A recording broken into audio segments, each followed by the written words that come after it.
We call that letter the Declaration of Independence. A few days after the Declaration of Independence was adopted on July 4th, it was read aloud to the citizens of Philadelphia, and it was read aloud to the troops with George Washington outside of Philadelphia around July 8th or 9th. So, we are here to read to you the reason for the 4th of July, the Declaration of Independence. The unanimous declaration of the 13 United States of America. When, in the course of human events, it becomes necessary for one people to dissolve the political bands which have connected them with another, and to assume among the powers of the earth the separate and equal station to which the laws of nature and of nature's God entitle them, a decent respect to the opinions of mankind requires that they should declare the causes which impel them to the separation. We hold these truths to be self-evident, that all men are created equal, that they are endowed by their Creator with certain unalienable rights, that among these are life, liberty, and the pursuit of happiness, that to secure these rights, governments are instituted among men, deriving their just powers from the consent of the governed, that whenever any form of government becomes destructive of these ends, it is the right of the people to alter or to abolish it, and institute new government, laying its foundation on such principles and organizing its powers in such form as to them shall seem most likely to effect their safety and happiness.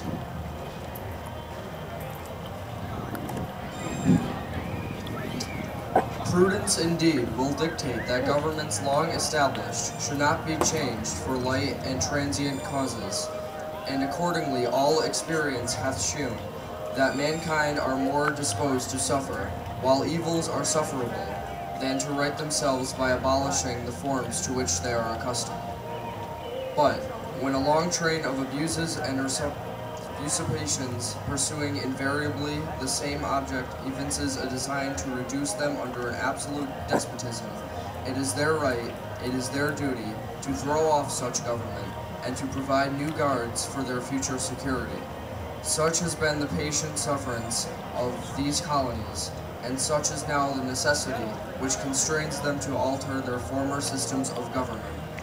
The history of the present King of Great Britain is a history of repeated injuries and usurpations, all having in direct object the establishment of an absolute tyranny over these states. To prove this, let facts be submitted to a candid world.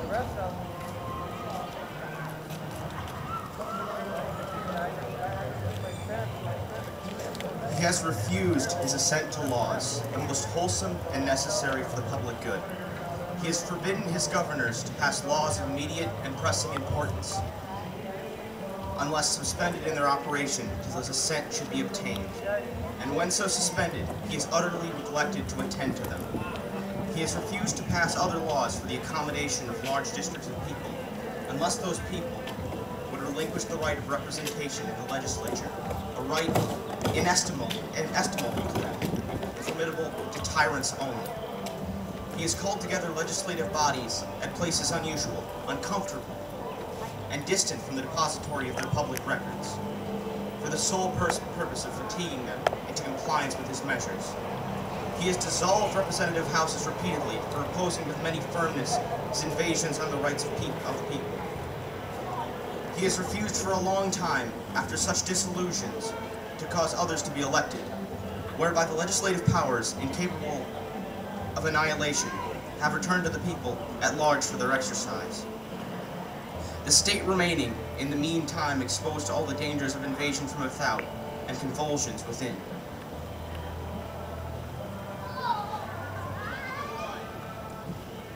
He has endeavored to prevent the population of these states, for that purpose obstructing the laws for naturalization of foreigners, refusing to pass others to encourage their migrations hither, and raising the conditions of new appropriations of lands.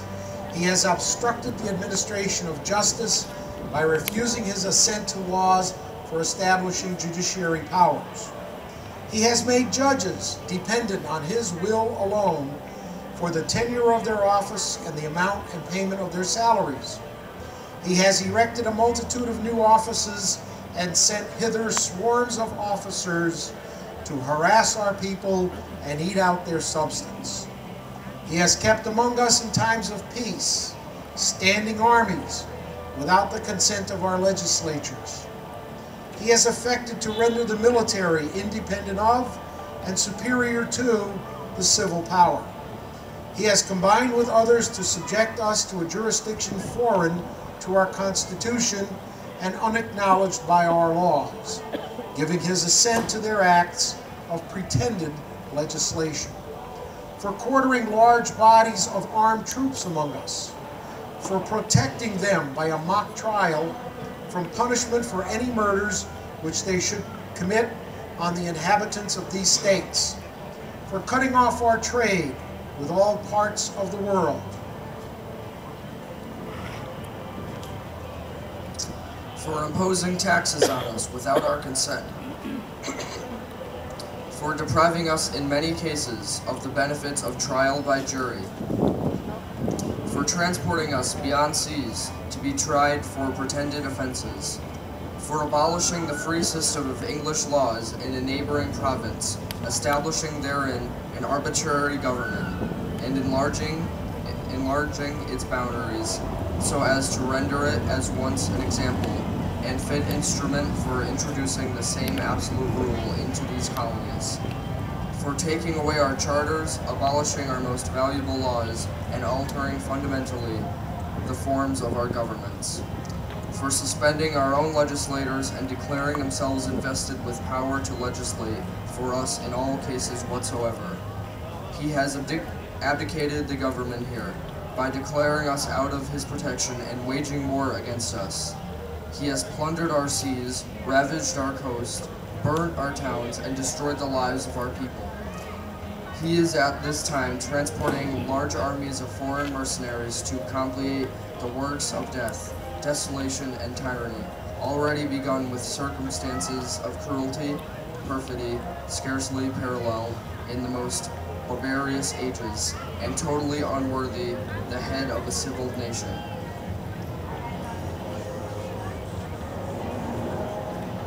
He has constrained our fellow citizens, taking captive on the high seas to bear arms against their country, to become the executioners of their friends and brethren, or to fall themselves by their hands. He has excited domestic insurrections among us, and has tried to bring on the inhabitants of our frontiers, the merciless Indian savages, whose known rule of warfare is an undistinguished destruction of all ages, sexes, and conditions. In every stage of these oppressions, we have petitioned for redress in the most humble terms. Our repeated petitions have been answered only by repeated injury. A prince whose character is thus marked by every act in which we may define a tyrant is unfit to be the ruler of a free people. Nor have we been wanting in attentions to our British brethren. We have been warned them from time to time of attempts by their legislator to extend an unwarrantable jurisdiction over us.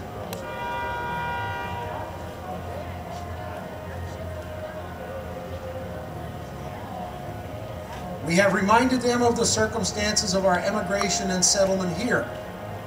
We have appealed to their native justice and magnanimity, and we have conjured them by the ties of our common kindred to disavow these usurpations, which would inevitably interrupt our connections and correspondence. They too have been deaf to the voice of justice and of consanguinity.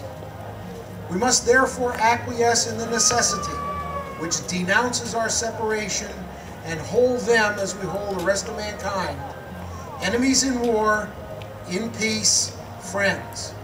And for the support of this declaration, with a firm reliance on the protection of divine providence, we mutually pledge to each other our lives, our fortunes, and our sacred honor. Happy 4th of July.